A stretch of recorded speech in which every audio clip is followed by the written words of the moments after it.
پوری چلے. اور آپ نے دیکھا کتنے ترقیاتی منصوبے ہوئے, کنیکٹیوٹی, ایئرپورٹ, موٹر ویز, آپ یو نیم اینڈ, انرجی کے مسائل, دہشت گردی کا خاتمہ, یہ خدا کا کرم ہے. تو میرے خیال میں آئندہ بھی یہ رول مسلم لیگ نونی کو ادا کرنا ہے. مجھے پکی امید ہے کہ انہی کے پاس ٹیم ہے, ہمارے پاس یہ ایک گورنمنٹ ان ویٹنگ ہے, ہمارے پاس یہ شیڈو کیبنٹ ہے, اور اللہ کے کرم سے ہم مشکل سے نکال سکتے ہیں. سر جس طرح سے بھی آپ نے بات کی کہ مسلم لیگ نون کے دور میں کافی زیادہ ہم نے پروجیکٹ دیکھیں, چاہے میٹرو ہو, لیکن جب سے یہ وزیر اعظم عمران خان کی حکومت آئی ہے, ان کا ہر وزیر, چاہے وہ مراد سعید ہو یا اسمبلی میں ہم دیکھتے ہیں کہ وہ ایک الزامات لگاتا ہے کہ کرپشن ہوئی ہے, ہر پروجیکٹ اگر وہ کام کیا تو اس میں کرپشن ہوئی تھی. تو آپ اس حوالے سے کیا کہنا چاہیں گے؟ دیکھیں بات یہ ہوتی ہے, صرف بات کرنے سے تو بات نہیں بنتی نا. ابھی تو مراد سعید کی یا عمران خان صاحب کی کوئی بات سننے کو یا ماننے کو تیار نہیں ہے نا. آپ تو کرپشن کی باتیں کر رہے تھے آج سے 1.5 سال پہلے. آپ نے کسی ایک لیڈر کو کرپشن کے رزلٹ میں ان کے اوپر فرد جرم عائد ہوئی ہے؟ نہیں ہوئی ہے, بلکہ ججز نے اپنی ورڈکٹ میں لکھا ہے کہ کرپشن کا کوئی الزام نہیں ہے, مس یوز آف اتھارٹی ہے فلانا. مس یوز آف اتھارٹی تو آپ ان گڈ سینس فیصلے کرتے ہیں, کوئی فیصلے ٹھیک ثابت ہوتے ہیں, کوئی نہیں ٹھیک ثابت ہوتے. تو اس لیے کرپشن کا مسئلہ نہیں ہے, مسئلہ ایکچولی گورننس کا ہے, حکمرانی کا ہے. اگر آپ کی گورننس ٹھیک ہوگی تو آپ کرپشن کنٹرول کریں گے, آپ لا انفورس کریں گے, آپ اکاؤنٹیبلٹی کریں گے, آپ کی ساری چیزیں ٹھیک ہوں گی.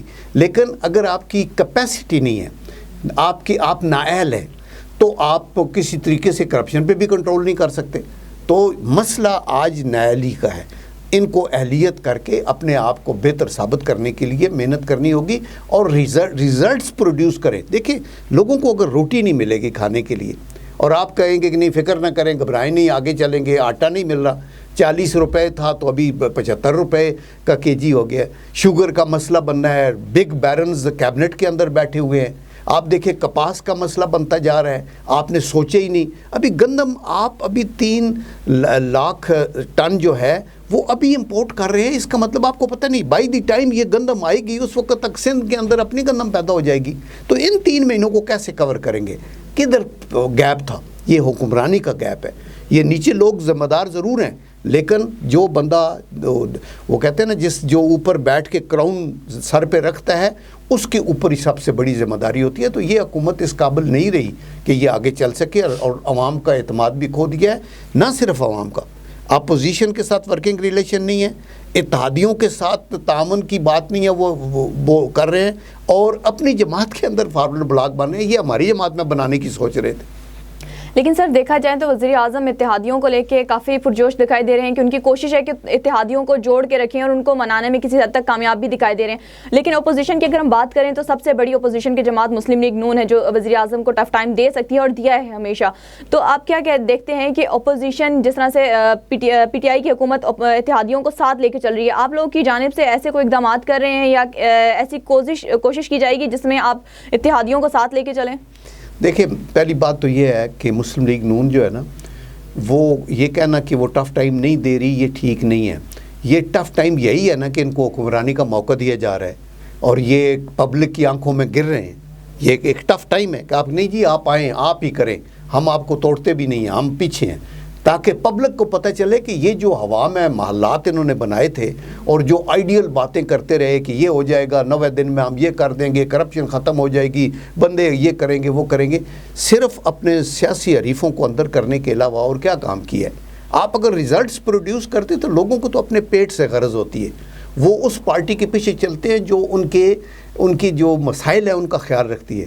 آپ نے تو آ کے یوٹیلیٹی بل جلا دیے, آپ نے تو کہا کہ آپ بالکل لوگوں کو حکومت کے ساتھ تعاون نہ کریں اور یہ کریں, اور ابھی آپ آ کے الٹی باتیں کر رہے ہیں. تو اس لیے ہمارے ساتھ جب اللہ کرے کہ اس کے بعد حکومت مسلم لیگ نون کی ہے جو شیورلی انشاءاللہ آئے گی, بیکاز سب سے بڑی جماعت ہے اور کریڈیبل لیڈرشپ ہے, تو اتحادیوں کو ساتھ رکھیں گے ہم. اپوزیشن جو تحریک انصاف کی بھی اگر ہوگی تو ہم اس کی عزت کریں گے, ان کے ساتھ ورکنگ ریلیشن رکھیں گے, ان کے ساتھ ہاتھ ملائیں گے, ان کی اچھی سجیشنز کو ہم آگے لے کے چلیں گے. ہم ان کو یہ امپریشن نہیں دیں گے کہ ہم آپ کی شکل نہیں دیکھنا چاہتے, ہم ان کو چور ڈاکو نہیں کہیں گے جب تک کہ ثبوت نہیں ملتا. ڈاکو اور چور اگر ان کو کہے گا تو عدالت کہے گی, اگر ان کی نااہلی ہے تو اس کے بھی عدالت کے تھرو ہوگا.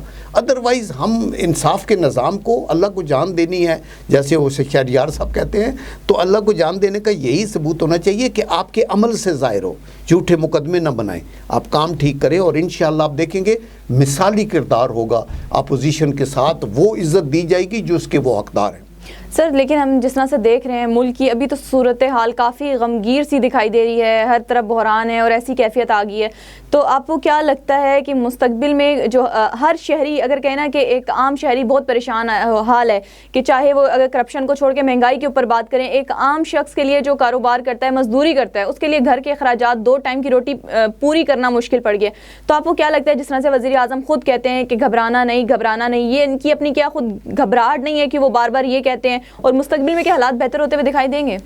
دیکھیں، جب پرائم منسٹر کہتے ہیں نا گھبرانا نہیں ہے، تو اس کا مطلب ہے کہ ان کے شعور میں اور لاشعور میں یہ شعور ہے کہ لوگ گھبرائے ہوئے ہیں، لوگوں کی حالت ناگفتبے ہے۔ دیٹ از دی ریزن کہ وہ کہتے ہیں، اگر لوگ گھبرائے ہوئے نہ ہوں تو کیوں وہ کہیں گے گھبرانا نہیں ہے؟ ان کو پتہ ہے کہ ان کی حالت بڑی غیر ہوئی ہے۔ نمبر 2 یہ ہے کہ آپ ان کے لیے جب تک کہ بجائے اس کے کہ صرف آپ سرمن دیں، ان کے لیے بہتری کی بات کریں، اور ان کے لیے جو اگلے دن میں ایک ٹی وی چینل پہ گیا، مثلا کیپٹل ٹیلی ویژن، اور ان کا ایک ورکر کی ڈیتھ ہو گئی، تو میں نے کہا کیوں؟ کہتے جی تنخواہ بھی نہیں مل رہی، گھریلو مسائل تھے، اس کا کارڈیک اریسٹ ہو گیا، لوگ مر رہے ہیں۔ میں پیچھے انڈیا میں گیا تھا 2-3 سال پہلے، ایک سیمینار تھا، اور وہاں مجھے پتہ چلا کہ ان کے کسان جو ہیں خودکشیاں کر رہے ہیں۔ تو پھر ہمیں پتہ، میں نے کہا یہ کیسے؟ انہوں نے کہا جی ان کا تو غریب بندہ جب اپنے بچوں کے منہ میں نوالا نہیں ڈال سکے گا، جب وہ کمکمہ جلانے کے لیے اس کے پاس پیسے نہیں، جب چولہا اس کا بجھ جائے گا، تو ابھی اس کے ماں باپ اگر بیمار ہیں ان کو لک آفٹر کرنا ہے، اولاد ہے، بچوں نے اسکول جانا ہے۔ سب سے بڑا کلر جو بیماری ہے نا، وہ یہ ٹینشن ہے۔ آپ کے اوپر جب یہ ہو کہ آپ کی جیب میں پیسے نہیں ہو، بچہ ڈیمانڈ کر رہے ہیں، آپ اس کو کیسے بتا سکتے ہیں کہ میں ابھی ڈی ویلیو ہو گیا ہے، اور عمران خان صاحب کہہ رہے ہیں گھبرانا نہیں ہے، تو آپ رات کو بھوکے سو جائیں اور کل یہ کریں؟ یہ ایسے نہیں ملک چلتا۔ تو میرے خیال میں ان کے دن ابھی نمبرڈ ہیں، اور یہ جتنا جلدی ہو سکے اتنا جلدی ایک پارلیمنٹ کے اندر آئین اور قانون کے دائرے میں رہ کے چینج ہونی چاہیے، اور لوگ آئیں اور وہ بیٹھ کے مسائل کو دیکھیں اور آگے چلائیں۔ بہت شکریہ سر آپ کے وقت کا۔ جی ناظرین، مزید خبروں اور اپڈیٹ کے لیے A1 TV دیکھتے رہیے۔ اب اپنی میزبان سمیر سلیم کو اجازت دیجیے۔ اللہ حافظ۔